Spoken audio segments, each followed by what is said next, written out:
నేను all India SC ST ఐక్య వేదికలో తెలంగాణ స్టేట్ సెక్రటరీగా పనిచేస్తున్నాను. నా పేరు పెరుగు తిరుపతి. మరియు ఈరోజు రేపు నూతన సంవత్సరం సందర్భంగా తెలంగాణ రాష్ట్ర ప్రజలందరికీ నూతన సంవత్సరం శుభాకాంక్షలు మరియు సంక్రాంతి శుభాకాంక్షలు తెలియజేస్తున్నాను.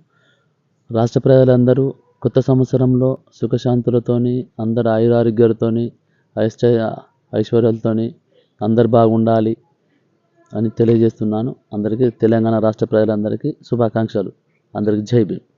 లోని యువతంతా రాజ్యాంగం పైన అవగాహన తెచ్చుకోవాలి. రాజ్యాంగం పైన అవగాహన తెచ్చుకొని మంచి మంచి చదువులు చదువుకోవడానికి పోటీపడాలి తప్ప తాగడానికి, తినడానికి, మత్తు పదార్థాలకు అలవాటు పడద్దు. మరియు పోలీస్ శాఖ కూడా, పోలీస్ అధికారులు కూడా రాష్ట్ర వ్యాప్తంగా ఎన్నో అవేర్నెస్ ప్రోగ్రాలు చేస్తున్నా కానీ ఇంకా కూడా యువత మెలుకోకపోతే చాలా ప్రమాదంలో ఉంటుంది. తెలంగాణ రాష్ట్రంలో ఉన్న ప్రజలందరూ గమనించండి. యువతని ఎక్కడైతే మత్తు పదార్థాలకు బానిస కాకుండా ఏదైనా బానిస అయితే తక్షణమే అక్కడ ఉన్నటువంటి లోకలు పోలీస్ అధికారులు తెలియచేయాలి. మత్తు బానిసల నుండి యువత దూరంగా ఉండాలి అని తెలియజేస్తూ ఈ నూతన సంవత్సరము సంక్రాంతి శుభాకాంక్షలు. అందరికీ జై భీమ్.